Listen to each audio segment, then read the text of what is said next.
আসসালামু আলাইকুম ওয়া রাহমাতুল্লাহি ওয়া বারাকাতুহু। বিসমিল্লাহির রহমানির রহিম। আলহামদুলিল্লাহি রাব্বিল আলামিন ওয়া সাল্লাল্লাহু ওয়া সাল্লামা ওয়া বারাকা আলা নাবিয়িনা মুহাম্মদ ওয়া আলা আলিহি ওয়া সাহবিহি আজমাইন। ওয়া বা'দ। বাবু কওলিল্লাহি তাআলা ওয়া মিনান নাসি মান ইয়াত্তাখিযু মিন দুনিল্লাহি আনদাদান ইউহিব্বুনাহুম কাহুব্বিল্লাহ ওয়াল্লাযীনা আমানু আশাদ্দু হুব্বান লিল্লাহ। ওয়া কওলিহি তাআলা কুল ইন কানা আবাউকুম ওয়া আবনাউকুম ওয়া ইখওয়ানুকুম وأزواجكم وعشيرتكم وأموال اقترفتموها وتجارة تخشون كسادها ومساكن ترضونها أحب إليكم من الله ورسوله وجهاد في سبيله فتربصوا حتى يأتي الله بأمره إن الله لا يهدي القوم الفاسقين। মহান আল্লাহর সমস্ত প্রশংসা যে আল্লাহ রাব্বুল আলামিন আমাদেরকে সৃষ্টি করেছেন, আমাদেরকে তাঁর একমাত্র ইবাদতের আদেশ দান করেছেন। দরুদ ও সালাম নাযিল হোক প্রিয় নবী মুহাম্মদুর রাসূলুল্লাহ সাল্লাল্লাহু আলাইহি সাল্লামের প্রতি, যার ভালোবাসাও আল্লাহ রাব্বুল আলামিন ফরজ করেছেন। আজকের বিষয়বস্তু হচ্ছে ভালোবাসা সম্পর্কে। ভালোবাসা হচ্ছে অন্তরের ইবাদত। কোন ভালোবাসা অন্তরে? সবগুলি ভালোবাসা অন্তরের ইবাদত নয়। সবগুলি ভালোবাসা অন্তরের ইবাদত নয়। বুঝতে পারছেন কথা তো?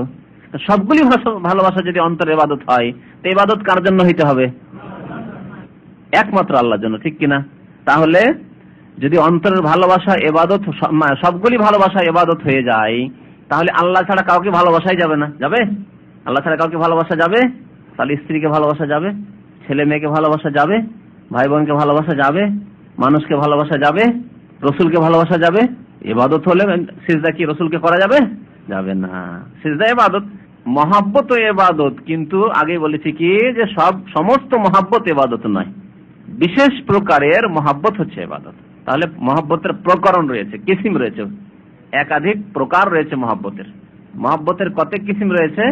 খালিস ইবাদত, সেই মহাব্বত আল্লাহ ছাড়া কারো সাথে করা যাবে না, এমনকি প্রিয় নবী সাল্লাল্লাহু আলাইহি ওয়াসাল্লামের সাথেও সেই মহাব্বত করা যাবে না। বুঝতে পারছেন? আবার কত মহাব্বত রয়েছে, নবী সাল্লাল্লাহু আলাইহি ওয়াসাল্লামের সাথে করা যাবে, মুমিনদের সাথে করা যাবে। আবার কত মহাব্বত রয়েছে আত্মীয় স্বজনদের সাথে করা যাবে। ধন সম্পদকে কে ভালোবাসে না? ভালোবাসেন না? টাকাকে পুড়িয়ে দিতে পারবেন টাকা আপনার? পারবেন না। ভালোবাসেন সেই জন্য। পানিতে ফেলে দিতে পারবেন? দরকার নেই টাকা পয়সা ফেলতে পারবেন? পারবেন না। কিন্তু সিগারেট খাওয়া লোকেরা টাকা পয়সা পোড়াতে পারে, ওরা আবার পারে। সিগারেট বিড়ি খাওয়া লোকেরা, এই হারাম খাওয়া লোকেরা, এরা আবার পোড়াতে পারে কেমন করে? আশ্চর্য।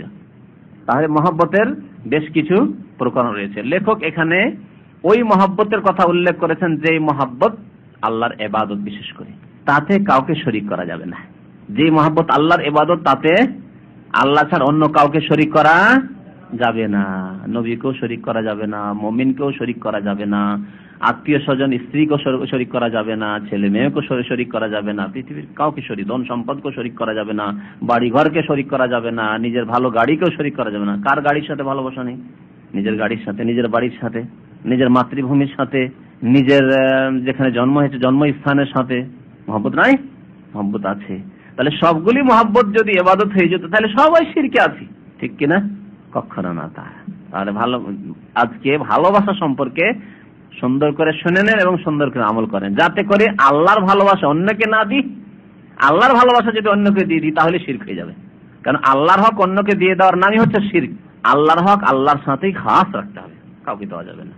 আর যেই ক্ষেত্রে অন্যের হক রয়েছে, অন্যকে দেওয়া যাবে, বরং দিতে হবে। অন্যের যেখানে অধিকার রয়েছে, হক রয়েছে আমাদের ওপর, তা দিতে হবে, হবে না? সেই রকমই ভালোবাসা, আল্লাহর ভালোবাসা অন্যকে দিলেই কি হবে? মহাব্বতের শিরক হয়ে যাবে। শিরকুন ফিল মাহাব্বা, ভালোবাসার শিরক হয়ে যাবে, আর অন্তরের শিরক হবে, আর সেই ব্যক্তি মুশরিক হয়ে পড়বে। ভালোবাসা প্রথম দুই ভাগে বিভক্ত। আল্লাহ সম্পর্কীয় ভালোবাসা এক নম্বর, দ্বিতীয় ভালোবাসা হচ্ছে আল্লাহ ছাড়া অন্যের সাথে সম্পর্কীয় ভালোবাসা। আল্লাহ ছাড়া অন্যের সাথে বা অন্য কিছুর সাথে, অন্য কারো সাথে সম্পর্কীয় ভালোবাসা। আল মাহাব্বা আল মুতাআল্লিকা বিল্লাহ, এমন মহাব্বত যার তাল্লুক, যার সম্পর্ক আল্লাহর সাথে। আল মাহাব্বা আল মুতাআল্লিকা বিগাইরিল্লাহ, এমন ভালোবাসা যার সম্পর্ক গায়রুল্লাহ, আল্লাহ ছাড়া অন্যের সাথে বা অন্য কিছুর সাথে। দুইটি প্রকরণ প্রথম হলো। তারপরে আল্লাহর সাথে সম্পর্কীয় যে ভালোবাসা, সেগুলি তিন প্রকার। আল্লাহর সাথে সম্পর্কীয় যেসব ভালোবাসা, সেগুলি হচ্ছে তিন প্রকার। শুনে রাখুন ভালো করে। প্রথম প্রকার হচ্ছে মাহাব্বাতুল্লাহ, মানে আল্লাহর ভালোবাসা। মানে আপনি আমি কাকে ভালোবাসবো? আল্লাহকে ভালোবাসবো, মাহাব্বাতুল্লাহকে বলা হয়। এটি হচ্ছে ইবাদত। আল্লাহকে ভালোবাসবো, এটি হচ্ছে কি? ইবাদত। তাহলে আল্লাহর ভালোবাসা যেটি, সেই ভালোবাসা, ইবাদতের ভালোবাসা কোনো কাউকে দেওয়া যাবে না। নবীকেও দেওয়া যাবে না, সাহাবাই কেরামকে দেওয়া যাবে না, আইম্মাই কেরাম, ওলামাই কেরামকে দেওয়া যাবে না, ওস্তাদকেও ছাত্র দিতে পারবে না, ছাত্রকে ওস্তাদ দিতে পারবে না, ছেলে বাবাকে দিতে পারবে না, বাবা ছেলেকে দিতে পারবে না, স্বামী স্ত্রীকে দিতে পারবে না, স্ত্রী স্বামীকে দিতে পারবে না। বুঝতে পারছেন কথা? মাহাব্বাতুল্লাহ যেটি প্রথম প্রকারের যে ভালোবাসা, সেটি একমাত্র আল্লাহর সাথে খাস, এটি আল্লাহর ইবাদত। সেই ভালোবাসাটি কি ধরনের যে অন্য কাউকে দেওয়া যাবে না?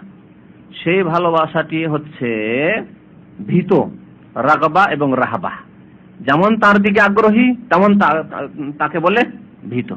যেমন তার অন্তরে ভয় রয়েছে তেমনি তার শ্রদ্ধা রয়েছে, তার দিকে মন ধাবিত রয়েছে, তার দিকে সবকিছু মোতাওয়াজ্জিহ রয়েছে, ধাবিত রয়েছে, এরকম মহাব্বত। আর ভালোবাসা হচ্ছে কিসের? আদেশ নিষেধ পালনের। আদেশ নিষেধ পালনের, আদেশ পালন করবেন, নিষেধাজ্ঞা মেনে চলবেন, আনুগত্যের। আর এই ভালোবাসাতে থাকবে বিনয়, এই ভালোবাসাতে থাকবে নিজের খুশু খুজু, বিনয়ী হওয়া, খুশু খুজু পেয়ে যাওয়া, নমনীয়তা, তার কাছে অসহায়তা প্রকাশ, এগুলি সেই ভালোবাসা থাকবে। এবং তার সন্তুষ্টি এসবের মাধ্যমে অর্জন করা, তার সন্তুষ্টি অর্থাৎ আল্লাহ রাব্বুল আলামিনের সন্তুষ্টি এসবের মাধ্যমে অর্জন করা, তার দিকে ধাবিত হওয়ার মাধ্যমে, তাকে ভয় করার মাধ্যমে, তার আনুগত্য করার মাধ্যমে এবং তার সন্তুষ্টি হাসিল করার জন্য আপ্রাণ চেষ্টা করা।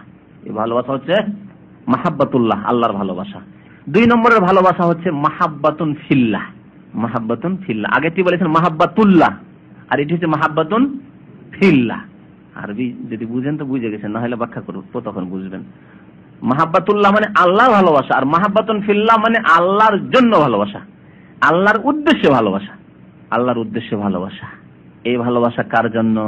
এই ভালোবাসা হচ্ছে আল্লাহর রসুলের জন্য, মুমিনদের জন্য, মুমিনাতের জন্য, সাহাবাই কেরামদের জন্য, তাবেঈনদের জন্য, তাবা তাবেঈনের জন্য, আইম্মাই কেরামের জন্য, উলামায়ে কেরামের জন্য, মাতা পিতার জন্য, সৎ ব্যক্তিদের জন্য, সিদ্দিকিন, শুহাদা, সালেহিন।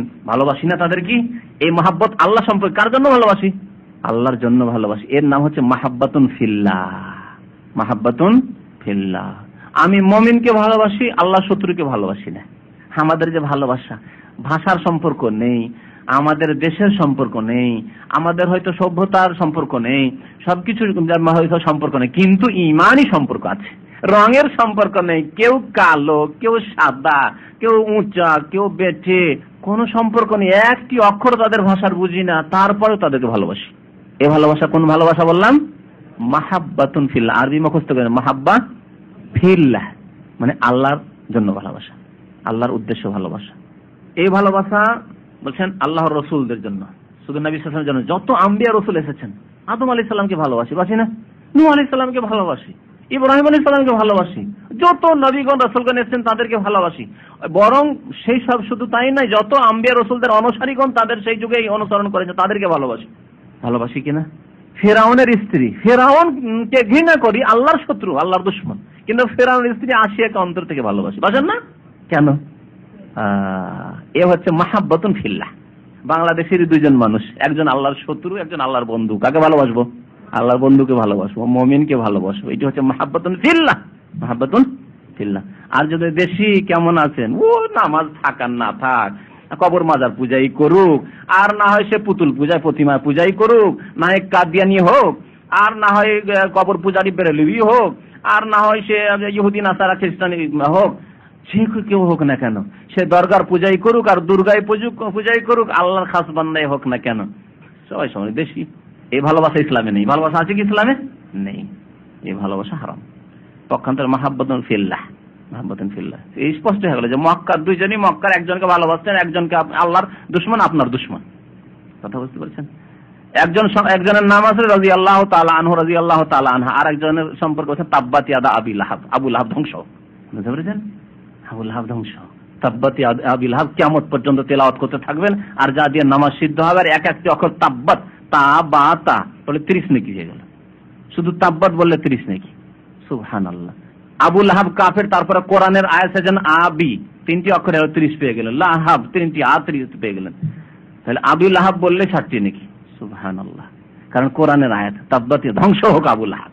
তাহলে বোঝা গেল যে আমাদের না ভাষার সম্পর্ক, না দেশের সম্পর্ক, না মাতৃভূমির সম্পর্ক, না আমাদের রঙের সম্পর্ক, না আমাদের সভ্যতার সম্পর্ক। আমাদের সম্পর্ক হচ্ছে ইমানের সম্পর্ক, ইসলামের সম্পর্ক, তাওহীদের সম্পর্ক, আল্লাহর সম্পর্ক, রাসূলের সম্পর্ক, কোরআনের সম্পর্ক, কাবার সম্পর্ক, কিবলার সম্পর্ক।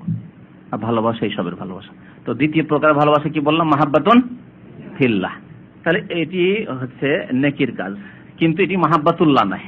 মাহাব্বাতুল্লাহ হতো তাহলে আল্লাহর সাথে খাস হতো, ঠিক কিনা? আল্লাহর জন্য ভালোবাসা, অন্যদের ভালোবাসা, আহলে ঈমানের ভালোবাসা, কিন্তু আল্লাহর জন্য সেই ভালোবাসা। আর তৃতীয় প্রকার ভালোবাসা হচ্ছে আল্লাহ সম্পর্কীয় ভালোবাসা, কিন্তু নিষিদ্ধ। দুই প্রকার যে বললাম, আল্লাহর ভালোবাসা আর আল্লাহর জন্য ভালোবাসা, এই দুই ভালোবাসা করতে হবে না? হবে না? করতে হবে। পক্ষান্তরে তৃতীয় প্রকার ভালোবাসা আল্লাহ সম্পর্কীয় ভালোবাসা, সেটি বলছে মাহাব্বাতুন মা আল্লাহ, আল্লাহর সাথে অন্যকে ভালোবাসা, আল্লাহর সাথে অন্যকে ভালোবাসা। এটি করতে হবে? করা যাবে না শিরক? বুঝতে পেরেছেন? যারা না বলেছেন তারা বুঝিয়ে নিয়েছেন। তাহলে মাহাব্বাতুন মা আল্লাহ মানে আল্লাহর সাথে ভালোবাসা। আল্লাহর সাথে মানে আল্লাহকে ভালোবাসা নেই, আল্লাহর সাথে অন্যকে ভালোবাসা। আল্লাহকে ভালোবাসছেন, আল্লাহর সাথে অন্যকেও ভালোবাসছেন, যে মাহাব্বাতুন আল্লাহ সম্পর্কীয়। কারণ আল্লাহকে ভালোবাসতে গিয়ে ভাবছেন যে অমুক যদি অলিকে পীরকে ভালোবাসি তাহলে আল্লাহর ভালোবাসায় পৌঁছিতে পারবো, সিঁড়ি ধরে ওই সিঁড়ি দিয়ে উঠতে পারবো, ওই মাধ্যম ওসিলা দিয়ে ওখানে পৌঁছিতে পারবো। মাহাব্বাতুন মা আল্লাহ। তাহলে হিন্দুদের দেবী দেবতার ভালোবাসা, তারা ভালোবাসে না বাসে না? একটা পুতুল ভেঙে দেখেন তো আপনার কি করে, যদি তাদের ক্ষমতা চলে, তাহলে শক্তি চলে। তো মক্কার মুশরিকদের একটি পুতুল মক্কা বিজয়ের আগে ভাঙলে কি হতো? মক্কায় 13 বছর নবী করিম সাল্লাল্লাহু আলাইহি ওয়াসাল্লাম থেকেছেন, 360টি মূর্তি কাবার চারিদিকে থেকেছে, একটি মূর্তিকে স্পর্শ করতে পেরেছেন? হ্যাঁ, ইশারা করতে পেরেছেন একটা ছড়ি দিয়ে, লাঠি দিয়ে, যে জাল হক ওয়া যাহাকাল বাতিল ইন্নাল বাতিলা কানা যাহুকা করতে পেরেছেন নবী করিম সাল্লাল্লাহু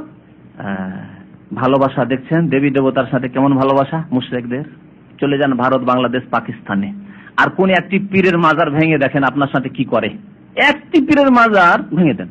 কারণ নবী সাল্লাল্লাহু আলাইহি ওয়াসাল্লাম আধা হাতের বেশি কবর রাখবেন না। আলী রাদিয়াল্লাহু তাআলা আনহুকে নবী করিম সাল্লাল্লাহু আলাইহি ওয়াসাল্লাম পাঠালেন যে দেখো মদিনার আনাচে কানাচে দেখো, যদি কোনো উঁচা কবর থাকে, আল্লাহ তাদা কবরান মুশরিফান ইল্লা সাওয়াইতাহু, কোন উঁচা কবর যদি আধা হাতের বেশি উঁচা থাকে, কারণ এক বালিশ বা আধা হাত নবী করিম সাল্লাল্লাহু আলাইহি ওয়াসাল্লাম রাখতে বলেছেন, যাতে বোঝা যায় যে এই জায়গাটি ব্যবহারের যোগ্য না, এই জায়গাটি হচ্ছে কবর।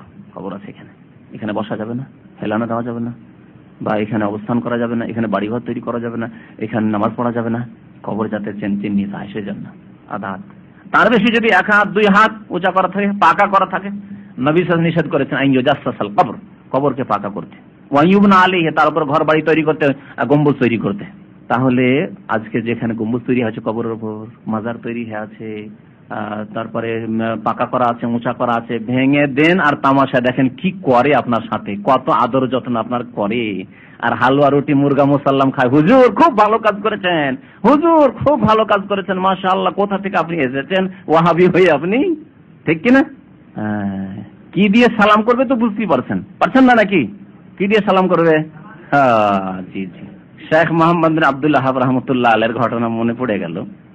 যায়েদ ইবনুল খাত্তাব, উমর বিন খাত্তাব, দ্বিতীয় খলিফা যে আমিরুল মুমিনিন উমর ছিলেন, তার ভাই যায়েদ ইবনে খাত্তাব।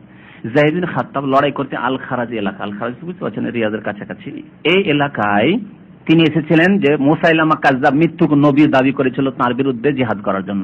আর সেখানে বহু সাহাবায়ে কেরাম শহীদ হয়েছিলেন, তার মধ্যে যায়েদ ইবনে খাত্তাব শহীদ হয়েছিলেন। তো তার যেখানে কবর ছিল, পরবর্তীকালে কবর পূজারীরা, কারণ এই নজদবাসীরাও এক যুগে একেবারে কবর পূজা লিপ্ত হয়েছিল। ভারত, পাকিস্তান, বাংলাদেশ যে অবস্থা রয়েছে এখন, সে অবস্থায় বিরাজ করছিল আজকে থেকে 200 বছর আগে, 250 বছর আগে। এই নজদের রিয়াদ, কাসিম, আল খারাজ, মক্কা, মদিনা কবর মাজার পূজা ভর্তি হয়েছিল। খাদিজা রাদিয়াল্লাহু তাআলা আনহার কবর, ফাতেমার কবর, আলী বাইতের কবর, সমস্ত কবরে, উসমান রাদিয়াল্লাহু তাআলার কবর, ইমাম মালিক, সমস্ত কবর পূজা হইতো। বাকির যে কবরস্থান রয়েছে, যাকে আমাদের জান্নাতুল বাকি, এমন কোন কবর ছিল যে কবর পূজা হতো না মদিনায়। আল মুআল্লা, যাকে জান্নাতুল মুআল্লা, মক্কার কবরস্থান যে রয়েছে, সেখানে এমন কোন সাহাবায়ে কেরামের কবর ছিল না যাদের পূজা হতো না। গম্বুজ ছিল খাদিজা রাদিয়াল্লাহু তাআলা আনহার কবরের উপর। এগুলি পরে ভাঙা হলো। প্রথম শুরু হয়েছে যেহেতু দাওয়াত নজদ থেকে, মানে আপনার এই ইয়ামামা এলাকা থেকে, রিয়াজ এসব এলাকা থেকে, শেখ মোহাম্মদ আব্দুল্লাহ রহমাতুল্লাহ আলাইহির দাওয়াত, মানে তাজদীদের, সংস্কারের দাওয়াত শুরু হয়েছে। তো তিনি প্রথম যে পদক্ষেপ নিলেন, যে এই এলাকায় যে মানুষ ফিতনায় লিপ্ত রয়েছে, মুশরিক হয়ে রয়েছে লোকেরা, আর এই যায়েদ বিন খাত্তাব রাদিয়াল্লাহু তাআলা আনহু কবর পূজা করছে, এই কবরটি প্রথম ভাঙতে হবে।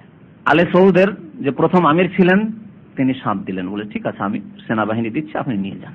প্রথম যখন ওই গ্রামের কাছে পৌঁছিলেন তো ওই গ্রামের কবর পূজারীরা ভাবলো যে এই মোল্লা আছে আর তার সাথে 2-4 জন লোক আছে, এদেরকে পিটিয়ে সবকে এখানে খুন করে জবাই করে রেখে দেবো।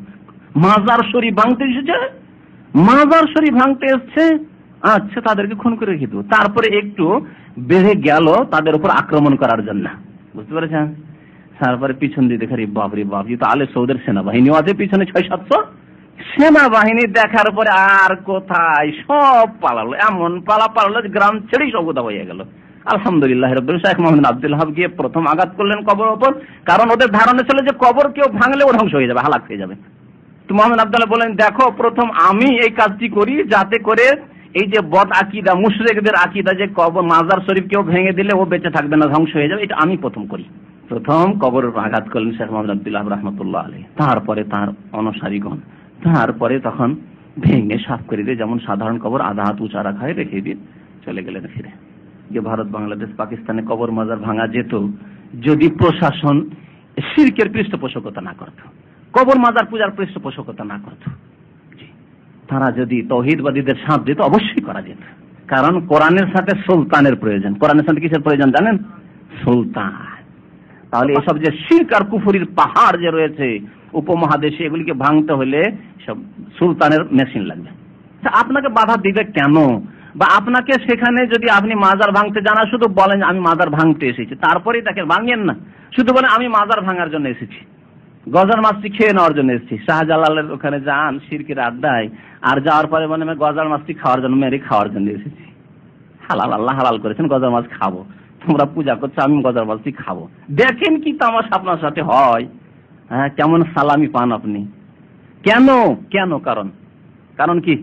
মহাব্বত গায়রুল্লাহ, মহাব্বতুন মা আল্লাহ। আল্লাহর সাথে গজার মাছের ভালোবাসা শরীক হয়ে গেছে, আল্লাহর সাথে শাহজালালের ভালোবাসা শরীক হয়ে গেছে, মাজারের কবর পূজার ভালোবাসা শরীক হয়ে গেছে। আল্লাহ সম্পর্কেও ভালোবাসা, কিন্তু শিরকি ভালোবাসা, এই ভালোবাসা করা যাবে না, হারাম, শিরক। কেন মহাব্বতুন মা আল্লাহ, মহাব্বতুন ফিল্লাহ কেন হলো না? তারা তো বলতে পারে এই ভালোবাসা যেমন রসুলের সাথে ভালোবাসা, আপনাদের মুমিনের সাথে ভালোবাসা, সেই ভালোবাসাই তো। কাবার সাথে ভালোবাসা, কিবলার সাথে ভালোবাসা, ওই রকম ভালোবাসা না, মিথ্যুক তুমি। কারণ আল্লাহর ভালোবাসাই বলেছি যে ভালোবাসা অন্তরে, এবার সেই ভালোবাসা থাকবে আনুগত্য, আদেশ নিষেধ পালন, তারপরে তার দিকে ধাবিত হওয়া, মুতাওয়াজ্জিহ হওয়া, তার কাছে পাবো নেব এই মন মানসিকতা, এবং ভয়, তার ভয়।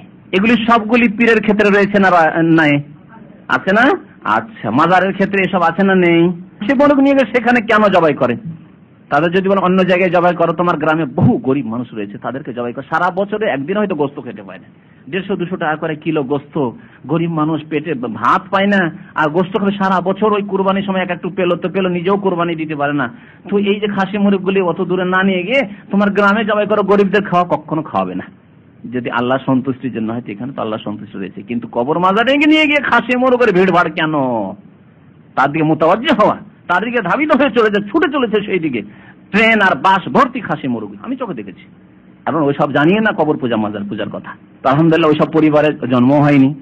আর এক প্রকারের কথা বলেছি, প্রথম 2 ভাগে ভাগ করেছি না মহব্বতকে, আল্লাহ সম্পর্কীয় আর আল্লাহ ছাড়া অন্যের সাথে সম্পর্কীয়। আল্লাহর সাথে অন্য সম্পর্কীয় মহব্বত, যে মহব্বতটি রয়েছে আর যেটি জায়েজ, ইবাদত নয়, ইবাদতের অন্তর্ভুক্ত নয়, সেটি হচ্ছে, তার নাম হচ্ছে আল মাহাব্বাতুত তাবিঈয়্যাহ, আল মাহাব্বাতুল ফিতরিয়াহ, প্রাকৃতিক ভালোবাসা। মুমিনের সাথে ভালোবাসা প্রাকৃতিক ভালোবাসা, এই ভালোবাসা করতে হয় না?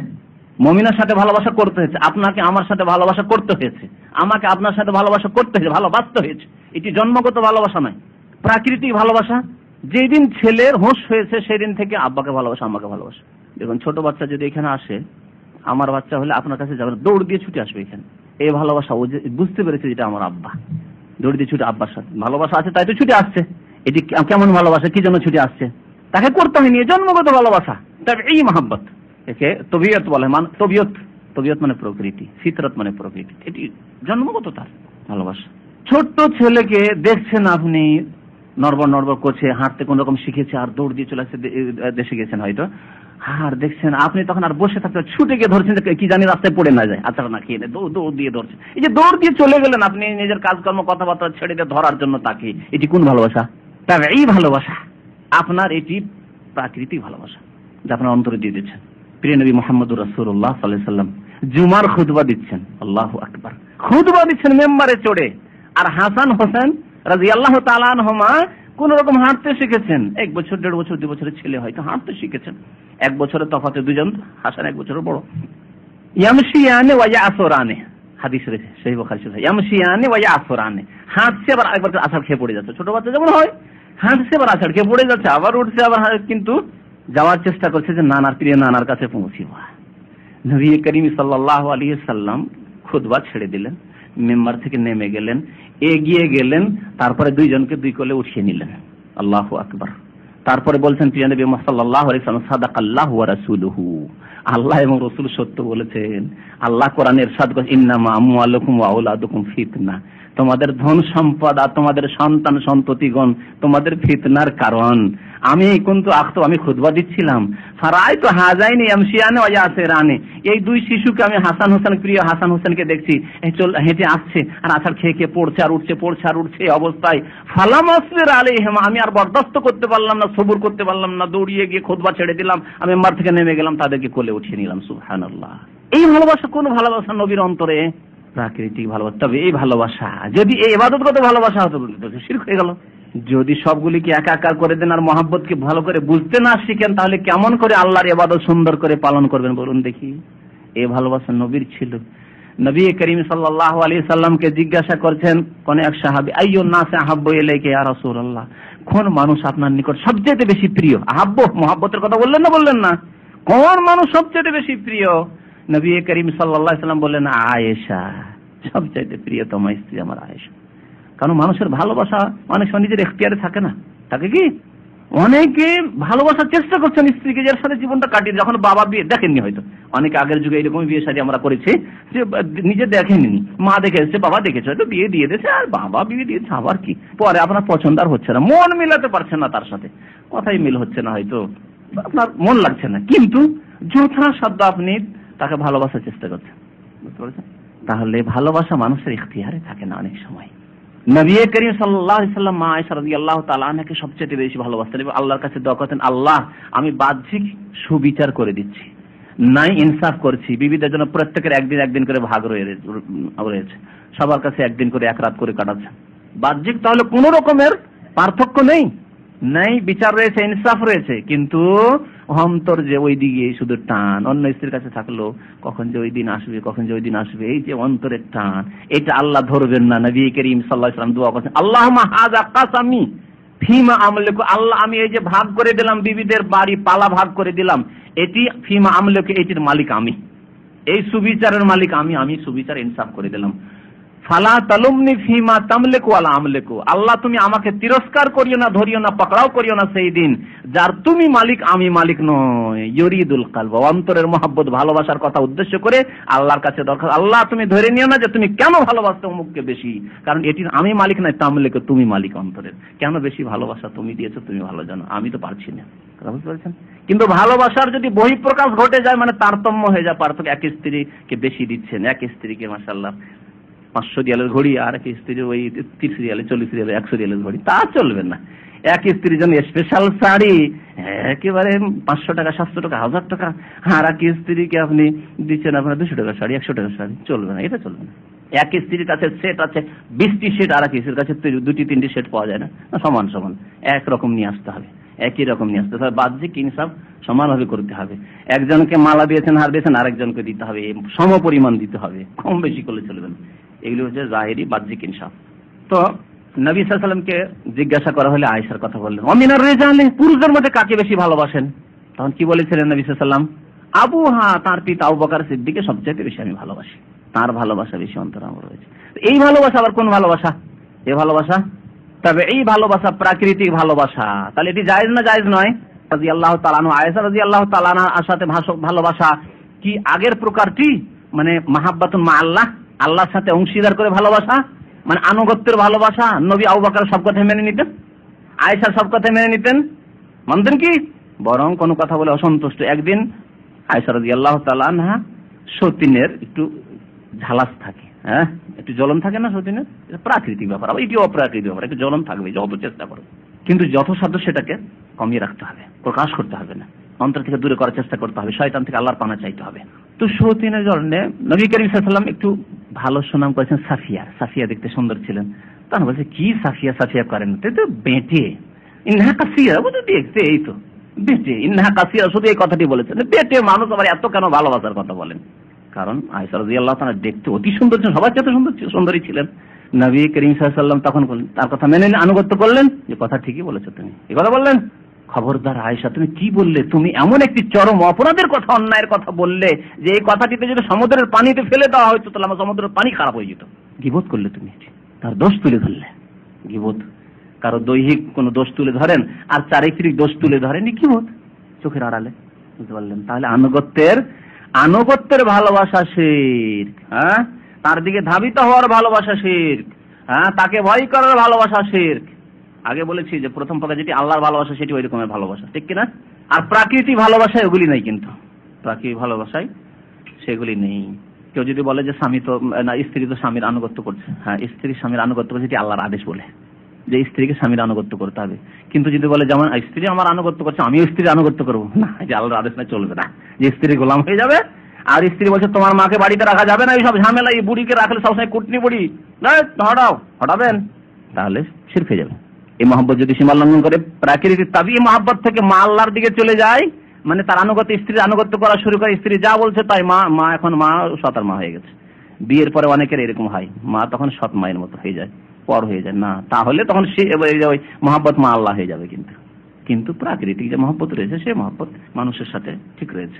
এইরকমই ধন সম্পদের মহব্বত, টাকা পয়সার ভালোবাসা, হ্যাঁ, চাকরির ভালোবাসা, পোস্টের ভালোবাসা, নেতৃত্বের ভালোবাসা রয়েছে, কারো অন্তরে কম রয়েছে, কারো অন্তরে বেশি রয়েছে, কারণ প্রত্যেকের ভালোবাসা রয়েছে, প্রত্যেকের ভালোবাসা রয়েছে। চাকরির ভালোবাসা নেই তো আপনি এমন একটা কাজ করেন, জানেন এই কাজটি করলে সৌদি আরবে সাথে সাথে এক্সিট করতে পারবেন, কারণ আপনার চিন্তা আছে যে এমন কাজ করে যেমনটা না হয় যে এক্সিট লাগে, কারণ এসেছি কাজে আমার চাকরিটাকে টিকাইতে হবে। আল্লাহর হক আদায় করে ঘুমকে কে ভালোবাসেন না বলেন তো দেখি? সবাই ভালোবাসে কিনা? ঘুমকে ভালোবাসে, কিন্তু ঘুমের ভালোবাসা যদি এত বেশি প্রাধান্য পায় যে ঘুম ছেড়ে আমি ফজর পড়তে যেতে পারবো না, এই তো খেয়ে দিয়ে 12টা 1টায় শুইলাম, আবার কি করে উঠি এই 3টার সময়, যেতে পারবো না, তাহলে এই ভালোবাসা, তবে এই ভালোবাসা আর ঘুমের সাথে থাকলো না, কোন ভালোবাসা হয়ে গেল? মাহাব্বা মা আল্লাহ হয়ে গেল। ভালো করে বুঝি, মাহাব্বা আল্লাহর সাথে শরীকের ভালোবাসা হয়ে গেল। আয়াতে রয়েছে, আয়াতে ব্যবসার ভালোবাসা, ব্যবসা বাণিজ্য, মাসাকেন, বাড়ি ঘর, ভালো সব ওই ভালোবাসা। কিন্তু যদি এই ভালোবাসা ব্যবসা বাণিজ্যের জন্য এই যে আজান হবে আর নামাজ হবে এর মধ্যে আধা ঘন্টা যদি আমি নষ্ট করি তাহলে অনেক কাজ আমার জমে যাবে, কাজগুলিকে শেষ করতে হবে। আমার লেবারদেরকে যদি নামাজ পড়তে পাঠিয়ে দিই তাহলে আমার কাজ অনেক অর্ডার রয়েছে, যারা ওয়ার্কশপ খুলে রয়েছেন এই সময় অনেক কাজ আমার লেবাররা করে নিতে হয়, গেট বন্ধ করার ভিতরে তোমরা কাজ করো। আল্লাহু আকবার। তাহলে এই ভালোবাসা কোন ভালোবাসা হলো? ব্যবসার ভালোবাসা, আপনি ব্যবসা করবেন, চাকরির ভালোবাসা, চাকরি করবেন, এটি ছিল তাবিঈ ভালোবাসা, প্রাকৃতিক ভালোবাসা। কিন্তু এই ভালোবাসা এগিয়ে গিয়ে কি হয়ে গেল? যে নামাজ পড়তে দিচ্ছে না, নামাজ পড়তে গেলে সময় লস হয়ে যাচ্ছে, আমার লেবারগুলির কাজ ব্যাহত হচ্ছে, কাজ করুক ভিতরে, এই ভালোবাসা ধর মাহাব্বাতুন মা আল্লাহ হয়ে গেল। তাহলে 4 প্রকারের ভালোবাসা টোটাল হয়ে গেল। আর টোটাল যদি বলা যায় তো 4 প্রকার বলে, মাহাব্বাতুল্লাহ আল্লাহর ভালোবাসা, আর মাহাব্বাতুন ফিল্লাহ আল্লাহর জন্য ভালোবাসা, আল্লাহ সন্তুষ্টির জন্য ভালোবাসা, কারণ নবী রাসূল আউলিয়া নেক লোক মুমিন ভাইকে ভালোবাসে কিসের জন্য? আল্লাহ সন্তুষ্টির জন্য, ঠিক কিনা? মাহাব্বাতুন ফিল্লাহ। আর একটি হচ্ছে মাহাব্বাতুন মা আল্লাহ, আল্লাহর সাথে অন্যকে শরীক করে ভালোবাসা। আর আরেকটি ভালোবাসা যেটি হচ্ছে প্রাকৃতিক ভালোবাসা, মাহাব্বাতে তাবিঈ, আল মাহাব্বা আত তাবিঈয়া। আশা করি স্পষ্ট, তাই না? কোন ভালোবাসা করা যাবে, কোন ভালোবাসা করা যাবে না, আর মাহাব্বতে তাবিঈ, প্রাকৃতিক মহব্বত কখন শিরকের মহব্বতে চলে যাবে, সবকিছু ইনশাআল্লাহ স্পষ্ট। এখন আয়াত এবং হাদিসগুলি এর ব্যাখ্যা করা যাক। মহান আল্লাহ রাব্বুল আলামিনের বাণী ইরশাদ করেছেন, ওয়ামিনান নাসি মান ইয়াত্তাখিযু মিন দুনিল্লাহি আমদাদা। কিছু মানুষ রয়েছে, ওয়ামিনান নাস মানে কিছু মানুষ রয়েছে, তারা কি করে? ইয়াত্তাখিযু মিন দুনিল্লাহি আমদাদা, আল্লাহকে বাদ দিয়ে তারা বহু আল্লাহর অংশীদার স্থাপন করে। আল্লাহকে বাদ দিয়ে, মানে আল্লাহ তো আছেই, আল্লাহর সাথে কি করে তারা? অন্য অংশীদার, পার্টনার, আন্দাদ, নিদ্দুনের বহুবচন, নিদ্দুন মানে শরীক, আর আন্দাদ মানে তাহলে অনেক শরাকা, অনেক পার্টনারদেরকে, শরীকদেরকে আল্লাহর সাব্যস্ত করে, আল্লাহ শরীক সাব্যস্ত করে। এবং তাদেরকে কেমন শরীক সাব্যস্ত করে? ইউহিব্বুনাহুম, তাদেরকে ভালোবাসে, ওই শরীকদেরকে ভালোবাসে, পার্টনারদেরকে, যাদেরকে পার্টনার সাব্যস্ত করেছে আল্লাহর ভালোবাসে, কাহুব্বিল্লাহ, আল্লাহর ভালোবাসার মতো। আল্লাহকে যেমন ভালোবাসে তেমন দুর্গাকে ভালোবাসে, আল্লাহকে যেমন ভালোবাসে তেমন দরগাকে ভালোবাসে, আল্লাহকে যেমন ভালোবাসে তেমন জিলানীকে ভালোবাসে, আল্লাহকে যেমন ভালোবাসে চিশতিকে ভালোবাসে। ইউহিব্বুনাহুম কাহুব্বিল্লাহ। এই মহব্বত কোন মহব্বত হলো? তাহলে মহব্বত 4 প্রকার বলেছি, কোন মহব্বত হলো? মাহাব্বাতুন মা আল্লাহ হয়ে গেল। আল্লাহর সাথে শরীকের ভালোবাসা, আল্লাহর মতো করে ভালোবাসতে লাগলো। আল্লাহর মতো ভালোবাসা মানে আল্লাহ কেমন ভালোবাসতো? আল্লাহর দিকে ধাবিত হওয়ার ভালোবাসা, আল্লাহকে ভয় করার ভালোবাসা, আল্লাহর আনুগত্য করার ভালোবাসা, আল্লাহ আদেশ নিষেধ মানার ভালোবাসা, সেরকম ভালোবাসা শুরু করলো। কারণ পীরের যারা মুরিদ হয়েছে, পীর যদি বলে অন্ধভাবে তার আনুগত্য করে না, যাও এই ওজিফা করবে তুমি। হ্যাঁ, দেওয়ানবাগি এক ওজিফা দিচ্ছে, দেওয়ানবাগির এক পত্রিকাতে কিছুদিন আগে দেখেছি। দেওয়ানবাগির এক মুরিদ তার কাছে যাচ্ছে, তো বলছে যে তোমাকে ওজিফা করতে হবে। কি ওজিফা? প্রথম ওজিফা হচ্ছে যে তুমি নামাজ পড়বে না। প্রথম ওজিফা যে আমার যদি খাস মুরিদ হতে চাও তাহলে নামাজ তোমার মাফ, নামাজ পড়তে হবে না। তাহলে নামাজ পড়লে তো শয়তান গ্রাস করতে পারছে না, কিন্তু আল্লাহর বান্দা হয়ে থেকে যাবে। তো নামাজটা বাদ যখন দেবে তখন শয়তান তাকে গ্রাস করে ফেলবে, তখন পাকা মুশরিক হয়ে তখন আমার মুরিদ ভক্ত হতে পারবে। জি, তখন শয়তান তার সাহায্য করে মদত করবে, অলৌকিকত্ব দেখাবে শয়তানে তখন জিন্নাতে। ইউহিব্বুনাহুম কাহুব্বিল্লাহ। তাহলে কিছু মানুষ রয়েছে, তারা কারা? যারা আল্লাহর মতো অন্যকে ভালোবাসে, আল্লাহর শরীকদেরকে ভালোবাসে। তারা কারা? মুমিন না মুশরিক? মুশরিক তারা। ওয়াল্লাযীনা আমানু, কিন্তু মুমিনরা কেমন? আশাদ্দু হুব্বান লিল্লাহ, আল্লাহকে ভালোবাসে তাদের চাইতে অনেক বেশি ভালোবাসা। তারা যেমন তাদের দেবী দেবতাকে ভালোবাসে, তাদের চাইতে অনেক বেশি তারা আল্লাহকে ভালোবাসে। মুমিন, খাঁটি মুমিন যদি হয়, তাহলে মুশরিকদের ওয়াল্লাযীনা আমানু আশাদ্দু হুব্বান লিল্লাহ, তাদের চাইতে অনেক বেশি ভালোবাসে। মুশরিকরা তাদের দেবী দেবতাকে, পীর ওলিকে, তাদের কবর মাজারকে যেরকম ভালোবাসা বাসে, তাদের বুজুর্গদেরকে যেমন ভালোবাসা বাসে, তার চাইতে অনেক বেশি একজন খাঁটি মুওয়াহিদ মুমিন আল্লাহকে ভালোবাসে। এর প্রমাণ হবে কোথায়? যেখানে কুরবানি আর ত্যাগের ব্যাপার স্যাপার রয়েছে, সেখানে স্পষ্ট হয়ে উঠবে, ঠিক কিনা? দেখুন, একজন মানুষ যারা মাজারকে ভালোবাসে, দুর্গাকে ভালোবাসে, দরগাকে ভালোবাসে, তিলানি ভালোবাসে, চিশতি ভালোবাসে, ইমানের জন্য ভালোবাসা হচ্ছে মুহাব্বতুল ফিল্লাহ, মানে এতটুকু ভালোবাসা যে মুমিন ভাই হিসাবে বা আলেম হিসাবে ভালোবাসা, সেটুকু তো ঠিক রয়েছে। কিন্তু না, ইবাদতের ভালোবাসা, এমন ভালোবাসা যে তাদের জন্য খাসি মোরগ জবাই করা, তাদের ওরসে হাজির হওয়া, তাদেরকে সেজদা করা, তাদের কবর পাকা করা, তাদের কবরে চাদর চড়ানো, এগুলি হচ্ছে তখন শিরকের ভালোবাসা, ঠিক না? তো ওরা যে ভালোবাসে, মুশরিকরা যারা শিরিক করে, আল্লাহর অংশীদার স্থাপন করে, তারা আল্লাহ ছাড়া অন্যকে যেমন ভালোবাসে, তার চাইতে বেশি মুমিন বান্দারা তাদের রব আল্লাহকে ভালোবাসে। এর প্রমাণ হবে কখন? যখন কুরবানি আর ত্যাগের, জীবন দেওয়ার ব্যাপার স্যাপার আসবে, রক্ত দেওয়ার ব্যাপার স্যাপার আসবে। যদি একটা বছর কোনো বোমা বিস্ফোরণ হয়ে যায় মাজারে, তখন পালাতে দিশা পাবে না, তখন, ঠিক না? কারণ এই ভালোবাসা যে শিরকি ভালোবাসা। পক্ষান্তরে মুমিন কতই গোলা বারুদ পড়তে আছে, আল্লাহর রাস্তায় লড়াই করতে আছে, সংগ্রাম করতে আছে, অস্ত্র চালাতে আছে, যদি মেরে আসতে পারি আল্লাহর শত্রুকে, আল্লাহর দুশমনকে, তাহলে আমি গাজী হয়ে ফিরে আসবো, যোদ্ধা হয়ে ফিরে আসবো। আর যদি সেখানে গিয়ে জীবনটা দিতে পারি, আল্লাহকে উৎসর্গ করে দিতে পারি, তাহলে আমি শহীদ হয়ে যাব, ঠিক কিনা? পিছপা হবে, এখানে পার্থক্য। ওয়াল্লাযীনা আমানু আশাদ্দু হুব্বান লিল্লাহ। মুমিন তাদের বাতিল মাবুদের সাথে যে মহব্বত রয়েছে, মানে কাফেরদের, তাদের চাইতে আল্লাহকে অনেক বেশি ভালোবাসে। মানুষের ভালোবাসার প্রমাণ হয় কখন? যখন কষ্টের মুহূর্ত আসে, সংকটের সময় আসে, ঠিক না? বন্ধু কখন চেনা যায়? তো বলেন তো, একটা প্রবাদ আমাদের দেশে আছে না, নাকি? বিপদের সময় বন্ধু চেনা যায়। তো কেমন বন্ধুত্ব আছে পীর বলির সাথে, কেমন বন্ধুত্ব আছে তোমার ও দুর্গার দরগার সাথে, বোঝা যাবে ওই সময়। পক্ষান্তরে একজন মুমিন আল্লাহর সাথে যে ভালোবাসা, বন্ধুত্ব আর সততা তার ইমানের রয়েছে, তা সবসময় প্রমাণ করে, দুঃখে সুখে শোকে সবসময় প্রমাণ করবে। মহান আল্লাহ রাব্বুল আলামিন আরেকটি আয়াতে ইরশাদ করেছেন, এই আয়াত সূরা বাকারার 165 নম্বর আয়াত, আগের আয়াতটি মহব্বতের সম্পর্কে। আর একটি মহব্বতের আয়াত রয়েছে সূরা তাওবা আয়াত নম্বর 24। মহান আল্লাহ ইরশাদ করেছেন, কুল, হে নবী সাল্লাল্লাহু আলাইহি সাল্লাম, আপনি বলে দেন, ইন কানা আবাউকুম, যদি তোমাদের বাবা মা বা পূর্বপুরুষ, আবা মানে পূর্বপুরুষ, যেহেতু আবের বহুবচন সেজন্য পূর্বপুরুষও হয়, বাপদাদা বলেন বা পূর্বপুরুষ বলেন, আর মাতা পিতাও শামিল, কারণ আবা বললে মাও শামিল। তো পূর্বপুরুষ বললে বাপ মা দাদা দাদি নানা নানি ওপর যত চলে যায় সবাই শামিল। তোমাদের পূর্বপুরুষ মানে বাপ মা এবং পূর্বপুরুষরা। আর ও আবনাউকুম, এবং তোমাদের সন্তান সন্ততি, নিজের সন্তান সন্ততি হোক বা ছেলে মেয়েদের সন্তান সন্ততি হোক, আরো পরের গুলি হোক, এদের ভালোবাসা আছে কিনা? ভালোবাসা আছে। নিজের ছেলের ভালোবাসার চাইতে অনেক সময় ছেলে আর ছেলে মেয়েদের সাথে বেশি ভালোবাসা হয়, হয় না? হ্যাঁ, নাতি নাতনিকে কত ভালোবাসে মানুষ, আপনার মধ্যে তাহলে ওরাও শামিল। ওয়া ইখওয়ানুকুম, তোমাদের ভাই বোন, ইখওয়ান ভাই বোনও শামিল, ভাই বোন। ওয়া আজওয়াজুকুম, তোমাদের বিবিগণ বা মহিলাদেরকে সম্বোধন করলে তোমাদের স্বামীগণ, আজওয়াজুকুম স্বামী স্ত্রীর ভালোবাসা। ওয়া আশিরাতুকুম, এবং তোমাদের বংশবলী, আশিরা মানে বংশ, যে গোষ্ঠী, খানদান।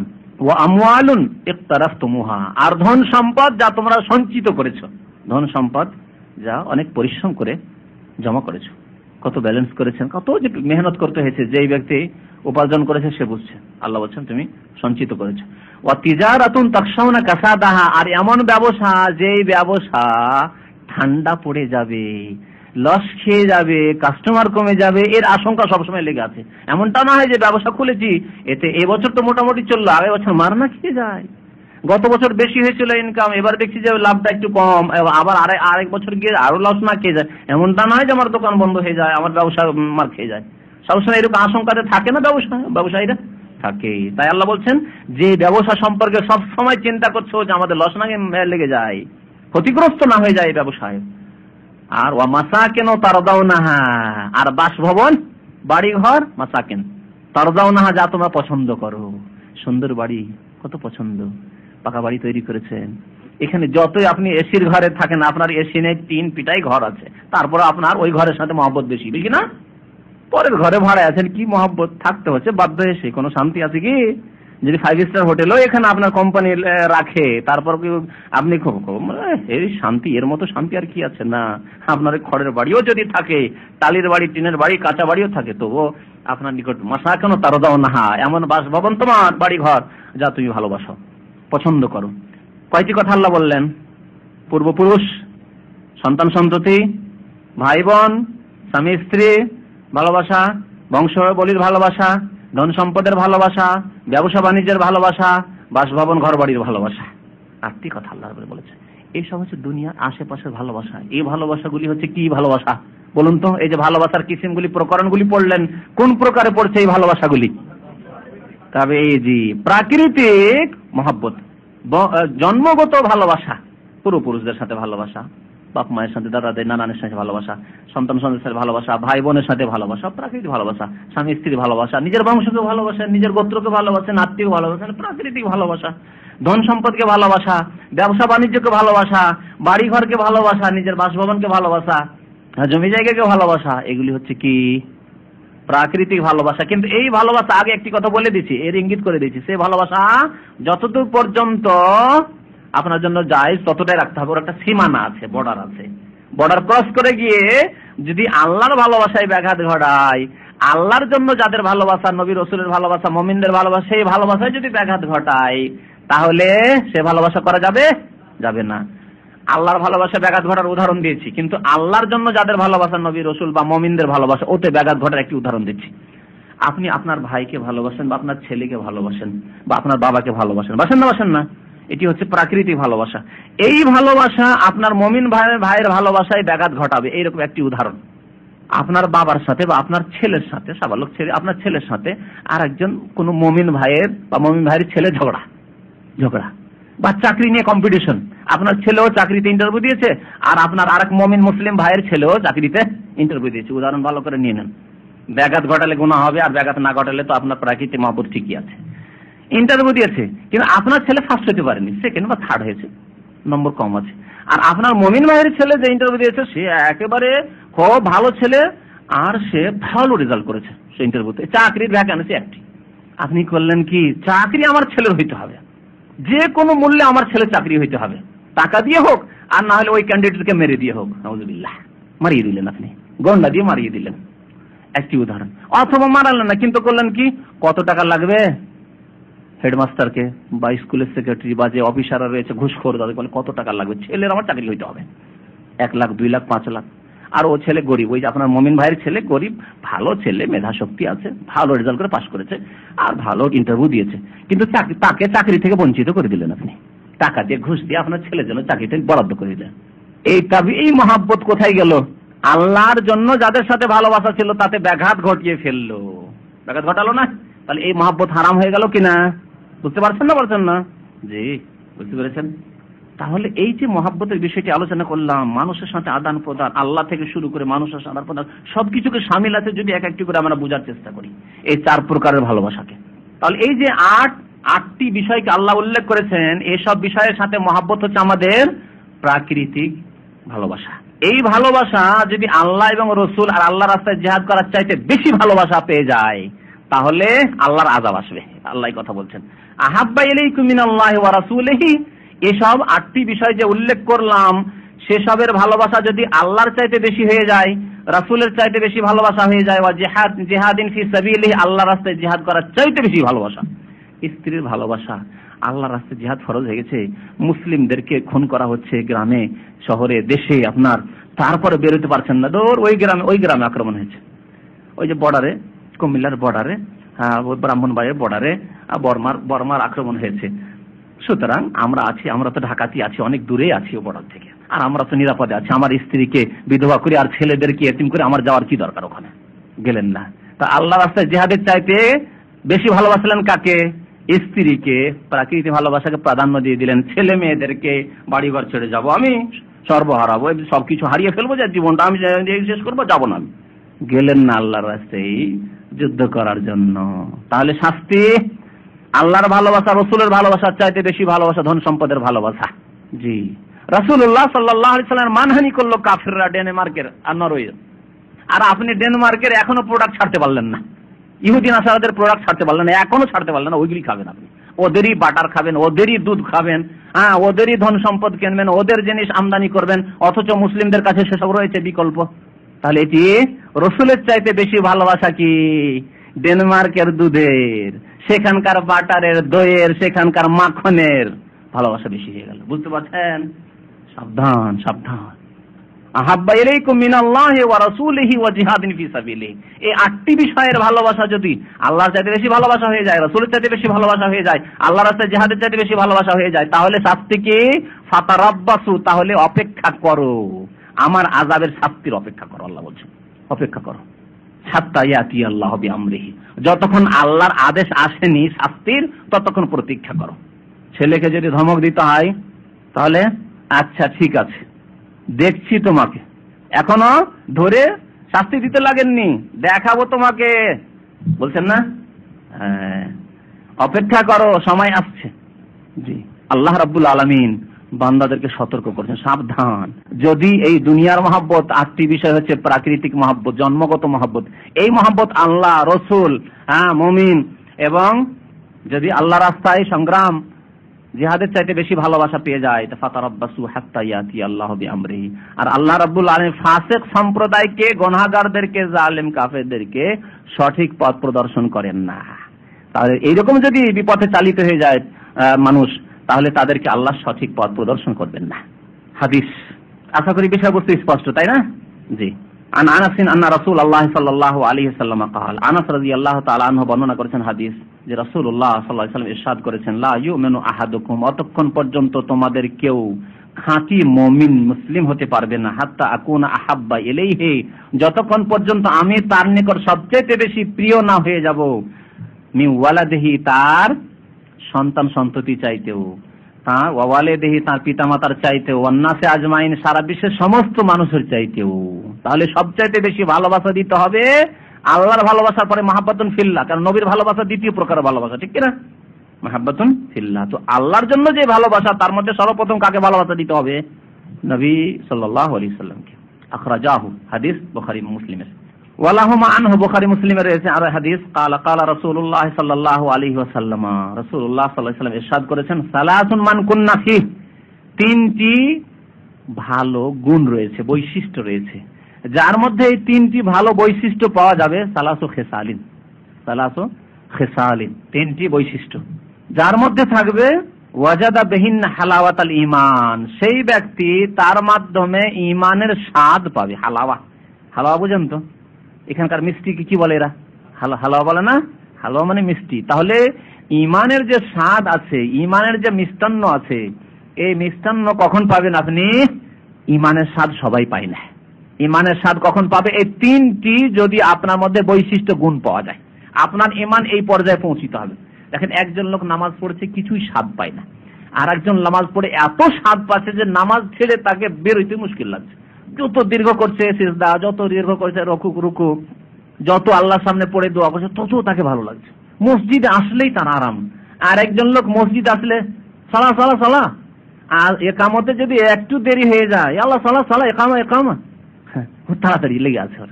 বুঝতে পেরেছেন? স্বাদ পাচ্ছে না ও। আসলে নারিকেলের উপর থেকে, আমাদের দেশে তো নারিকেল তো আছে, আর বেল, নারিকেল আর বেল এই দুটি ফল আছে, ওপর থেকে কামড় দেওয়া মুসলমান, সুতরাং স্বাদ পাচ্ছে না, ওপর থেকে বেলের কামড় দিয়ে কি হবে, ভিতরে পৌঁছিতে পারছে না। পক্ষান্তরে যেই ব্যক্তির মধ্যে ওই তিনটি বৈশিষ্ট্য হবে, সে বেলের ভিতরে পৌঁছিতে পারবে, সেই ব্যক্তি নারিকেলের ভিতরে পৌঁছিতে পারবে, ডাবের ভিতরে পৌঁছিতে পারবে, আর ডাবের সুন্দর পানিটা খেতে পারবে। নামাজ পড়ে স্বাদ পাবে, যে নামাজের মতো নামাজ পড়বে তার ঈমান সুন্দর করবে। এই তিনটি বৈশিষ্ট্য বিশেষ করে এখানে মনে রাখবেন, তাহলে ঈমানের স্বাদ পাওয়া যাবে।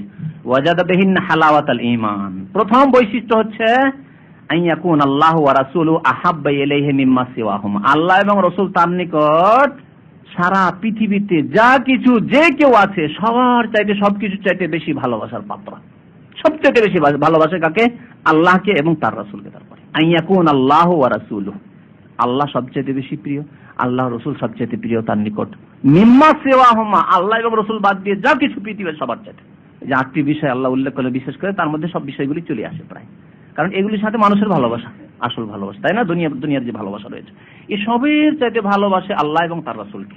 আল্লাহ রসুলকে ভালোবেসে যখন নামাজ পড়বেন, আল্লাহ এবং রসুলকে সবচেয়ে বেশি ভালোবেসে যখন আপনি মুমিন হিসাবে জীবন যাপন করবেন, তখন টাকা পয়সা পেলেও টাকা পয়সার দিকে আপনার মন যাবে না। টাকা পয়সা আল্লাহ দিয়েছেন, তা এসছে, ওর জন্য আপনি হালাল হারাম এক করে দেবেন, অন্যায় করবেন, কারো হক আত্মসাৎ করবেন না, বেঈমানি করবেন, কারো হক মেরে নেবেন, কারো উপর জুলুম অত্যাচার করবেন, কারো হক দেবেন না, এমনটা করবেন না।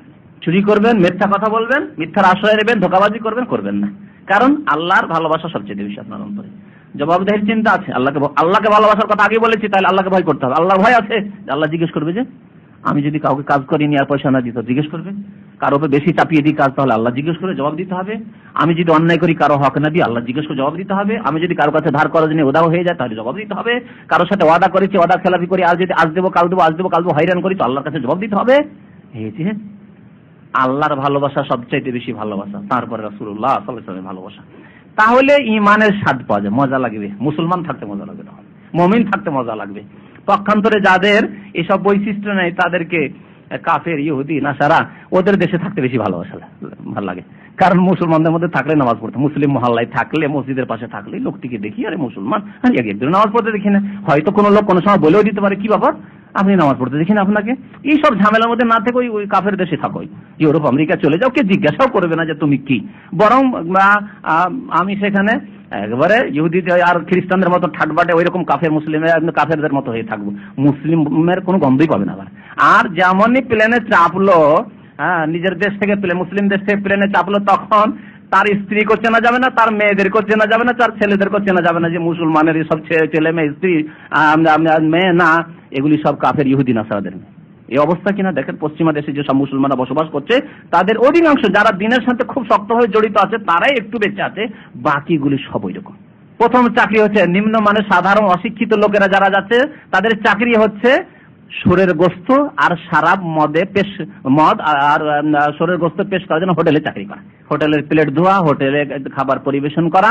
কিসের? সেই দেশের প্রধান খাদ্য হচ্ছে সুরের গোস্ত আর মদ। প্রধান খাদ্য হচ্ছে সুরের গোস্ত, আর পানীয় হচ্ছে মদ, মাদক দ্রব্য। জি, যেসব অঞ্চলের লোকেরা রয়েছে পশ্চিমা দেশে আর মানে সামান্য শিক্ষিত হয়ে যাচ্ছে, তাদেরকে জিজ্ঞাসা করে দেখুন, যদি না বলে তাদেরকে গিয়ে দেখে আসুন এবং তাদের নিকট আত্মীয়দের কাছ থেকে জানুন। কারণ আমি তাদের নিকট আত্মীয়দের কাছ থেকে জেনে বলছি যে তাদের সিংহভাগ অধিকাংশ মানুষ গিয়ে চাকরি করছে এইসব হোটেলে। তাহলে তারা স্বাদ পেল না ইমানের, স্বাদ পেল না ইসলামের, স্বাদ পেল না মুসলিম দেশে থাকা। সৌদি আরব ছেড়ে দিয়ে এই গালফের কান্ট্রিতে চাকরি পেয়ে ছেড়ে দিয়ে চলে গেল সিঙ্গাপুর, চলে গেল কোরিয়া, সব দেশে যাচ্ছে, চলে গেল কোথায় ইটালি, চলে গেল সুইডেন। এই হচ্ছে অবস্থা। স্বাদ পাইনি ইসলামের, ইমানের বৈশিষ্ট্য যে নেই আল্লাহ রসুলের মহাব্বতের। সারা পৃথিবীর সবকিছুর উপর মহাব্বত হতে হবে আল্লাহ এবং তার রসুলের, মনে রাখবেন। দ্বিতীয় বৈশিষ্ট্য, ওয়া আন ইউহিব্বাল মারআ লা ইউহিব্বুহু ইল্লা লিল্লাহ। আর যে কোনো মানুষকে ভালোবাসবে একমাত্র ভালোবাসবে কার জন্য? ইল্লা লিল্লাহ, আল্লাহর জন্য ভালোবাসবে, আল্লাহর জন্য ভালোবাসবে। মুমিনকে ভালোবাসবে আল্লাহর জন্য, কাফেরকে কেন ভালোবাসে না? আল্লাহর জন্য ভালোবাসে না।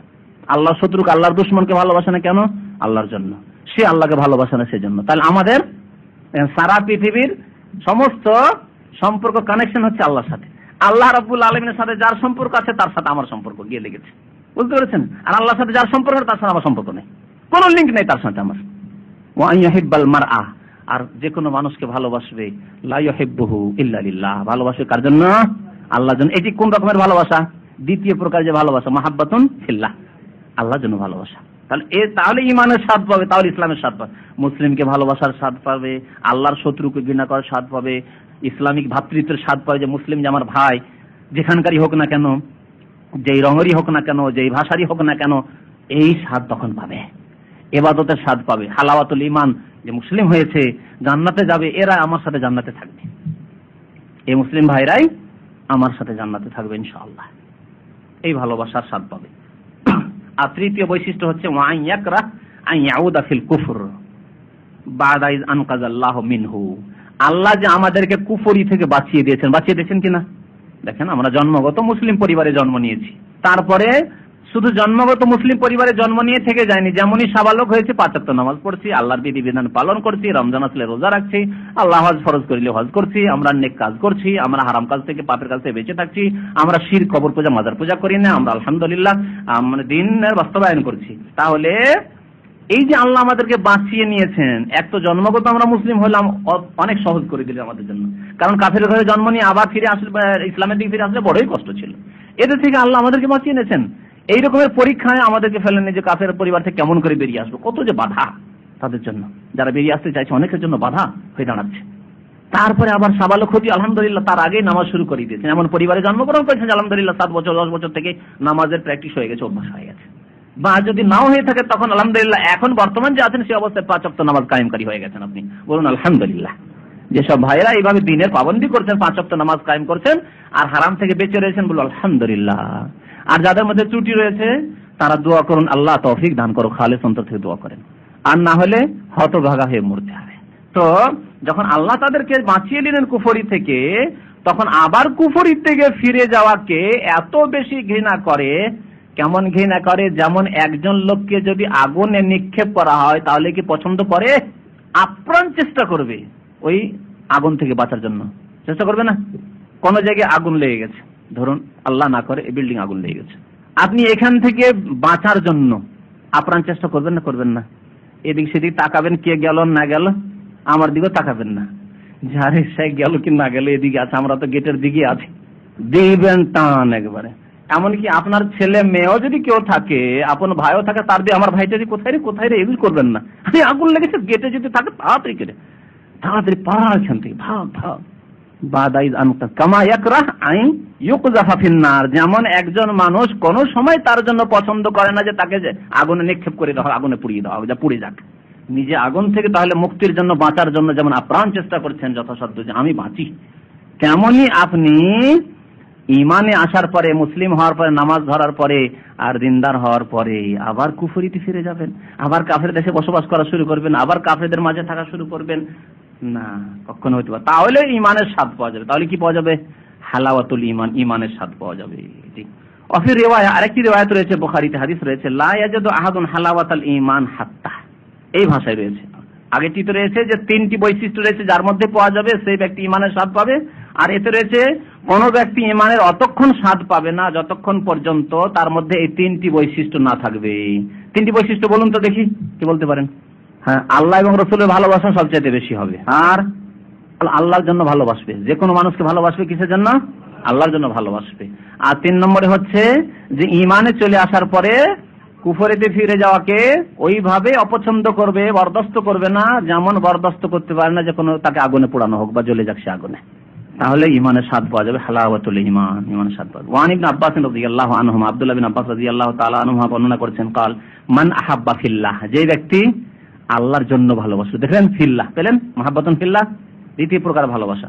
ও আবগাদা ফিল্লাহ, তাহলে আল্লাহর জন্য ভালোবাসার দাবি হচ্ছে যে আল্লাহর জন্য ভালো, যেখানে প্রয়োজন হবে যে আল্লাহর শত্রু, তখন আল্লাহ শত্রুকে কি করতে হবে? ঘৃণাও করতে হবে। আবগাদা ফিল্লাহ, এবং দুশমনী শত্রুতা রাখবে আল্লাহর জন্য। তাহলে বন্ধুত্ব ভালোবাসা আল্লাহর জন্য, আর শত্রুতাও কার জন্য রাখবে? আল্লাহর জন্য। ওয়ালা ফিল্লাহ, আর সাহায্য করবে বা ভালোবাসবে। ওয়ালা মানে সাহায্য করা হয়, আর মহব্বত করা ভালোবাসাও হয়।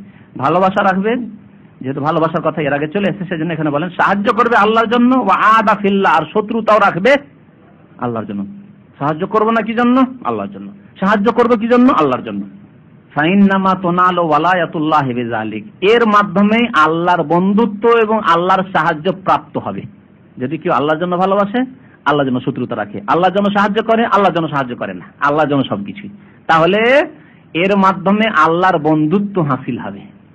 ওয়ালায়াতুল্লাহ মানে মাহাব্বাতুল্লাহ ওয়া নুসরাতুহু, আল্লাহর মহব্বত এবং আল্লাহর সাহায্য প্রাপ্ত হবে। তাহলে মুমিন জাতি কখন আল্লাহর সাহায্য পাবে, কখন আল্লাহর ভালোবাসা পাবে? যখন আল্লাহর জন্য ভালোবাসতে শিখবে আর আল্লাহর জন্য শত্রুতা রাখবে, আল্লাহর জন্য সাহায্য করবে আর আল্লাহর জন্য সাহায্য করবে না।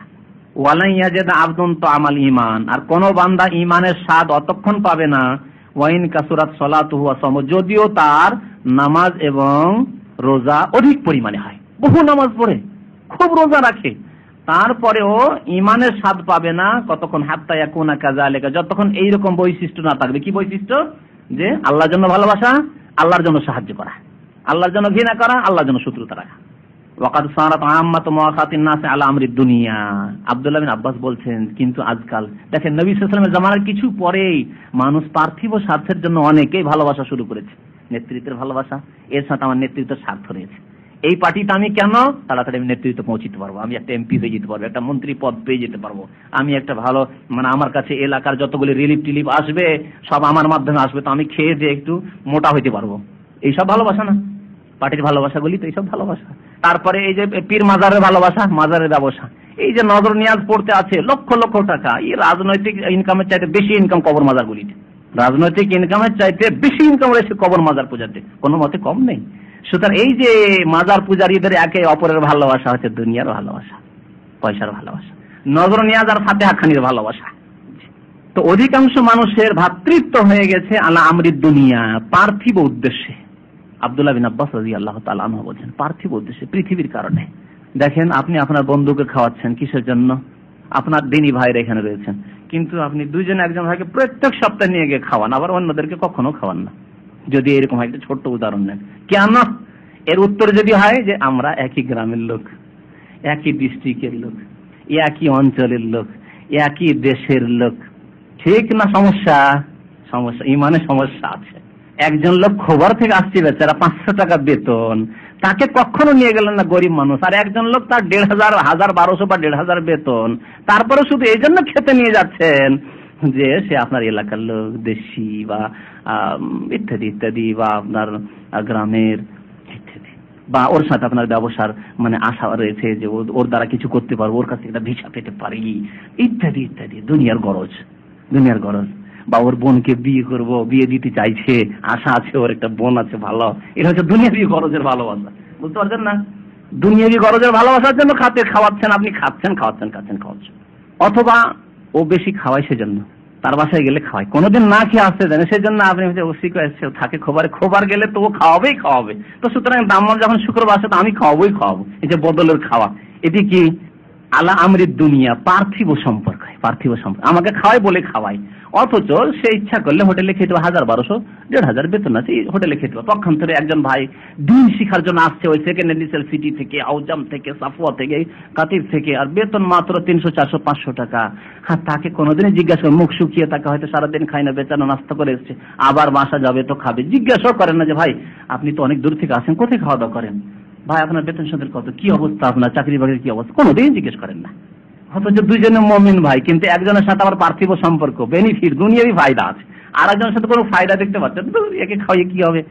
আমি কোনদিন না কাতিফ যাবো, না খাওয়াবে, না সাফওয়া যাবো, না খাওয়াবে। হ্যাঁ, আর এর বাড়ি হচ্ছে কোথায়? রংপুর, আর আমার বাড়ি হচ্ছে বরিশাল, কেউ কোথায়, একজন দক্ষিণে, একজন উত্তরে। এইরকম যদি মন মানসিকতা থাকে তাহলে এর নাম কি? হ্যাঁ, ওয়াকাদ সারাত আম্মাতু মুআখাতিন নাস আলা আমরিদ দুনিয়া, দুনিয়ার জন্যই ভালোবাসা, দুনিয়ার জন্যই ভ্রাতৃত্ব। ওয়াযালিকা লা ইউজদি আলা আহলিহি শাইআ, এইরকম ভালোবাসাকারীর কোনো ফায়দা নেই, আব্দুল্লাহ বিন আব্বাসের কথা শুনে রাখুন। এইরকম ভালোবাসা যে খেতে পাচ্ছেন সেজন্য খাওয়াচ্ছেন, বা পার্থিব স্বার্থ রয়েছে সেই জন্য তার আদর যত্ন করছেন, তাকে থাকতে দিচ্ছেন। প্রতি সপ্তাহে এসে বা প্রতিদিন এসে একটি লোক থাকছে আপনার ঘরে শুয়েছে, কোনো ব্যাপার না। কিন্তু একটি যদি গরিব মানুষ এসে বলে যে ভাই আজকে আমার থাকার কোনো জায়গা নেই, আমি তো ইসলাম সেন্টার ভাই আসি, আপনার সাথে পরিচয় আছে, একটু আপনার ঘরে থাকতে দেবেন, তার বোঝ হয়ে গেল, থাকতে দেবো, লাভ কি একে রেখে রাত্রে, বুঝতে পেরেছেন? তাহলে লা ইউজদি আলা আহলিহি শাইআন, এতে কোনো ফায়দা নেই। পার্থিব স্বার্থের জন্য আপনি যে সম্পর্ক রাখবেন মানুষের সাথে, এতে কোনো ফায়দা নেই, কোনো উপকারিতা নেই, কাল কিয়ামতে কোনো কাজে আসবে না, আল্লাহ রাব্বুল আলামিনের সন্তুষ্টি হাসিল হবে না। আর আগে আরেকটি জুমলা সেন্টেন্স পড়েছেন, ফাইন্নামা তুনালু ওয়ালায়াতুল্লাহি বিযালিক, আল্লাহর বন্ধুত্ব, আল্লাহর ভালোবাসা এবং আল্লাহর সাহায্য হাসিল হবে না, আল্লাহর সাহায্য হাসিল হবে না যদি পার্থিব গরজে আপনি মহব্বত রাখেন, ভালোবাসা রাখেন। পক্ষান্তরে যদি মহব্বত ভালোবাসা রাখেন একমাত্র আল্লাহ সন্তুষ্টির জন্য, ফিল্লাহ লিল্লাহ যদি রাখেন, আপনি আল হুব্বু ফিল্লাহ ওয়াল বুগযু ফিল্লাহ যদি রাখেন, তাহলে এইটি কাজে আসবে, এটি দুনিয়াতেও কাজে আসবে। মানে আল্লাহর বন্ধুত্ব হাসিল হবে, আল্লাহর সাহায্য প্রাপ্ত আপনি হবেন। আর কাল কিয়ামতে যখন এক একটি নেকির প্রয়োজন, আল্লাহর রহমতের প্রয়োজন, তখন আল্লাহর রহমত অনুগ্রহ হবে তখন। এই জন্যই যে এই ব্যক্তি মুমিন ভাইকে ভালোবাসত, দিনের সম্পর্কের ছিল, খুব মজবুত সম্পর্ক ছিল, দিনের সম্পর্ক। উখওয়াতুল ঈমানিয়া, ইন্নামাল মুমিনুনা ইখওয়া, মুমিন যে একে অপরের ভাই হয়, এই সম্পর্ক খুব মজবুত ছিল, একেবারে শক্ত মজবুত প্রাচীরের মতো তাদের সম্পর্ক ছিল। আল মুমিনু লিল মুমিনি কাল বুনিয়ান, নবী করিম সাল্লাল্লাহু আলাইহি ওয়াসাল্লাম, একজন মুমিন অন্য মুমিনের জন্য কেমন, একটি বিল্ডিং এর মতো। ইয়াশুদ্দু বাযুহু বাযান, একটি বিল্ডিং এর এক অংশ অন্য অংশকে কি করে, মজবুত করে, শক্তি পৌঁছায়। এই পিলারের সাথে এই পিলারের যদি সম্পর্ক জয়েন্ট না থাকতো তো থাকতো কি, এই পিলার একদিকে টেনে নিয়ে যাচ্ছে আর এই পিলার আরেক দিকে টান দিচ্ছে, তাহলে বিল্ডিং থাকবে না, ভেঙে পড়বে চাঁদ। তো মুমিনের অবস্থা যদি এইরকম হয়, যে সম্পর্ক না থাকে, তাহলে হবে না, একটি বুনিয়ানের মতো, বিল্ডিং এর মতো হবে। ইয়াশুদ্দু বাযুহু বাযান, একে অপরকে মজবুত করে শক্তিশালী করবে, সাহায্য করবে, সহযোগিতা করবে, ভালোবাসবে। জি, তাহলে আল্লাহর ভালোবাসা পাওয়া যাবে এবং আল্লাহ রাব্বুল আলামিনের সাহায্য হাসিল হবে। ইমাম ইবনে জারীর রাহমাতুল্লাহ আলাইহি আত-তাবারী এই আসারটি অর্থাৎ আব্দুল্লাহ বিন আব্বাসের এই হাদিসটি বর্ণনা করেছেন। ওয়াকালা ইবনে আব্বাস রাদিয়াল্লাহু তাআলা আনহু, আব্দুল্লাহ বিন আব্বাস রাদিয়াল্লাহু তাআলা বলেন, ফি কাউলিহি তাআলা, আল্লাহর এই বাণীর তাফসীর, ওয়া তাকাত্তাত বিহিমুল আসবাব, কাল কিয়ামতে যখন আল্লাহর দরবারে পৌঁছিবে তখন কাফেরদের যে সম্পর্ক, বন্ধুত্বের সম্পর্ক বা দুনিয়ার খাতিরের সম্পর্ক, দুনিয়ার গরজের সম্পর্ক, এই সম্পর্ক আর এই ভালোবাসা কি হয়ে যাবে, বিচ্ছেদ হয়ে যাবে। তাকাত্তাত বিহিমুল আসবাব, আসবাবের তাফসীর করেছেন তিনি আল মাওয়াদ্দাহ, ভালোবাসা। এই ভালোবাসা ছিন্ন ভিন্ন হয়ে যাবে। তখন যে নেতাকে আপনি ভালোবাসতেন, আপনার রাজনৈতিক নেতাকে, সেই নেতা কোথায় যাবে খুঁজে পাবেন না আপনি। যে পীরকে ভালোবাসতেন আপনি, সেই পীর যে কোথায় যাবে, কারণ এই সম্পর্ক ছিল কবর মাজারের সম্পর্ক, আল্লাহর সম্পর্ক ছিল না। আর ওই পয়সা নজর নিয়াজের সম্পর্ক ছিল, কোরআন খানি সম্পর্ক ছিল, টাকা পয়সা ইনকামের সম্পর্ক ছিল, সুতরাং এই সম্পর্ক থাকবে না। দুনিয়ার গরজে ব্যবসায়ের সম্পর্ক ছিল, নেতৃত্বের সম্পর্ক ছিল, ইত্যাদি ইত্যাদি। সুতরাং সেই দিন তাকাত্তাত বিহিমুল আসবাব। আল্লাহ রাব্বুল আলামিন এই আয়াতটি, খুব লম্বা আয়াত রয়েছে, ইনশাআল্লাহ তাআলা সময় সুযোগ হলে এর তাফসীর অবশ্যই করা যাবে। এখানে শুধু এইটুকু অংশ এখানে এই বিষয়ের সাথে সম্পর্কিত, যে মানুষ যদি দুনিয়ার গরজের জন্য সম্পর্ক রাখে, তাহলে এই সম্পর্ক কাল কিয়ামতে হাসরের মাঠে বিচার দিবসে ছিন্ন ভিন্ন হয়ে তাকাত্তাত বিহিমুল আসবাব, আর একে অপরের সাথে সম্পর্ক ছেদের ঘোষণা করবে। ইস্তাবাররা আল্লাযীনা তাবাউ মিনাল্লাযীনা তাবাউ ওয়া রাআউল আযাব ওয়া তাকাত্তাত বিহিমুল আসবাব, আযাব সামনে দেখতে পাবে। এবং এই যে সম্পর্ক, যারা অন্ধ অনুসরণ করেছে, মানুষ অন্ধ অনুসরণ করেছে, কোরআন এবং সুন্নাহ ছেড়ে দিয়ে, আল্লাহ এবং রাসূলের বিধান ছেড়ে দিয়ে অন্ধ অনুসরণ করেছে, অন্ধ মহব্বত করেছে, ওয়া তাকাত্তাত বিহিমুল আসবাব, তাদের সম্পর্ক বিচ্ছিন্ন হয়ে যাবে। আল্লাহ রাব্বুল আলামিন আমাদের ঈমানি সম্পর্কে যেন মজবুত করে দেন, আল্লাহ রাব্বুল আলামিন আমাদের গুনাহ খাতা যেন মাফ করে দেন, আল্লাহ যেন আমাদেরকে নেক আমলের তৌফিক দান করেন, আল্লাহ মুমিনদের সাথে আমাদের ভ্রাতৃত্বকে, উখুওয়াতকে যেন মজবুত করে দেন, আল্লাহ যেন আমাদেরকে ঈমানের স্বাদ গ্রহণ করার জন্য তৌফিক দান করেন, আল্লাহ আমাদের ঈমানকে যেন সতেজ করে দেন। আমিন ইয়া রাব্বাল আলামিন। ওয়া সাল্লাল্লাহু আলা নবিয়িনা মুহাম্মদ ওয়া আলা আলিহি ওয়া সাহবিহি আজমাইন।